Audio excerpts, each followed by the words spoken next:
മാറാരോഗങ്ങൾ, rare disease and orphan disease 4001 കേന്ദ്ര ആരോഗ്യ വകുപ്പിന്റെ കണക്ക് പ്രകാരം 4001 മാറാരോഗങ്ങളും അപൂർവ രോഗങ്ങളും ഭാരതത്തിൽ 8000-ഓളം രോഗങ്ങളിൽ 194 രാജ്യങ്ങൾ അണ്ടർ യുണൈറ്റഡ് നേഷന്റെ കീഴിൽ 8000-ഓളം രോഗങ്ങളുണ്ട്. ഈ മാറാരോഗങ്ങൾ ഭാരതത്തിൽ 45 കോടിയിലേറെ മനുഷ്യരെ ബാധിച്ചു. അതുകൊണ്ട് അതിൽ ഗവേഷണം 4 വൻകരകളിൽ നിന്ന് ഡോക്ടറേറ്റ് എടുത്തത് മറ്റൊന്നുമല്ല, വളരെ കഷ്ടപ്പെട്ട. അപ്പൊ എനിക്ക് മനസ്സിലായി ഈ 45 കോടി മനുഷ്യരെയെങ്കിലും രക്ഷപ്പെട്ടത്.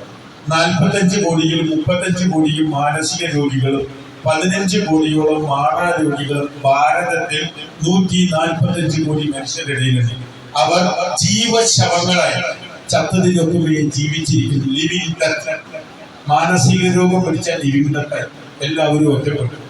അൽഷിമറും പാർക്കിൻസണും മാറാരോഗങ്ങൾ പിടിച്ചാൽ പ്രത്യേകിച്ച് 15 കോടി കുട്ടികൾ, 100-ൽ 57 കുട്ടികൾ ആരോഗ്യത്തോടുകൂടിയും 43 കുട്ടികൾ മാറാരോഗം പിടിച്ചും അപൂർവ രോഗം, ജനിതക രോഗം അഥവാ ബർത്ത് ഡിഫക്റ്റ് പിടിച്ചും ജനിക്കുന്നു എന്നാണ് ഗവേഷകരായ ഞങ്ങളുടെ കണ്ടെത്തൽ.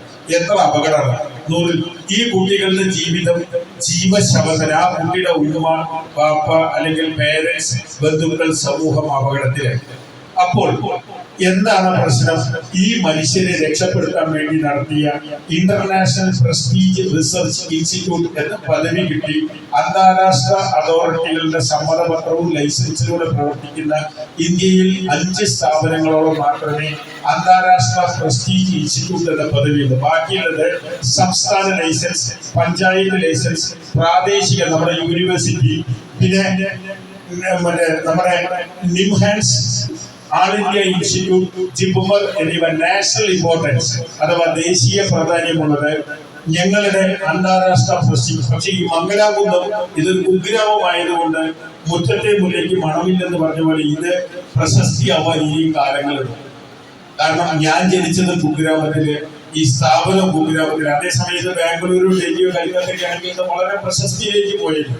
പക്ഷെ ഗ്രാമത്തിൽ തന്നെ തുടങ്ങണമെന്ന് കേരളത്തിലെ പ്രത്യേക സാഹചര്യത്തിൽ കടുത്ത വെല്ലുവിളികളെ, അപമാനത്തെ, വേദനകളെ, ദുരിതങ്ങളെ അതിജീവിച്ചാണ് ഞാൻ ഈ ഇൻസ്റ്റിറ്റ്യൂട്ട് കൊണ്ടുപോകുന്നത്. കാരണം ഇവിടെ ഉള്ളവർക്ക് റയർ ഡിസീസ് എന്ന് പറഞ്ഞാൽ എന്താ, ഓട്ടിസം, സെറിബ്രൽ പാൾസി എന്താ, ഡൗൺ സിൻഡ്രോം എന്ന് പറഞ്ഞപ്പോഴും എന്ത് ചികിത്സാ കേന്ദ്രം, എന്ത് ചികിത്സയാണ് അവിടെ നടത്തുന്നതെന്ന് പറഞ്ഞ ജീവനക്കാർക്ക് പോലും അറിയില്ല. കാരണം ഈ ടേംസ് ഒന്നും അവർ പഠിച്ചിട്ടില്ല.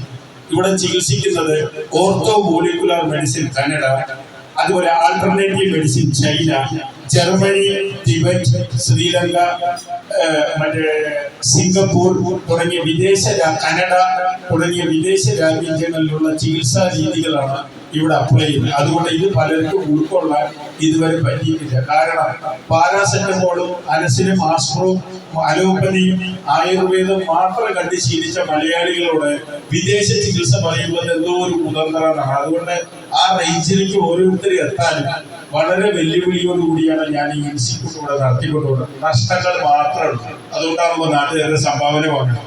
ലാഭം ഉണ്ടാക്കിയാൽ ഇപ്പം പോലെ നിങ്ങളൊക്കെ സ്വിമ്മിംഗ് പൂൾ കിട്ടും. ഇവിടെ 5 സ്റ്റാർ ഒന്നുമില്ല. ഇവിടെ പലരും വരുന്നത് പിന്നെ സ്റ്റാർ ഫെസിലിറ്റി പ്രതീക്ഷിച്ചാണ്. ഒരു സ്റ്റാറും ഇല്ല ഇവിടെ ആകാശത്തെ സ്റ്റാർ മാത്രമേ.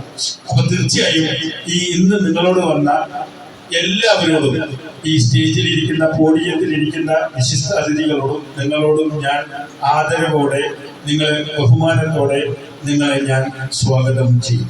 നമസ്കാരം. അപ്പോൾ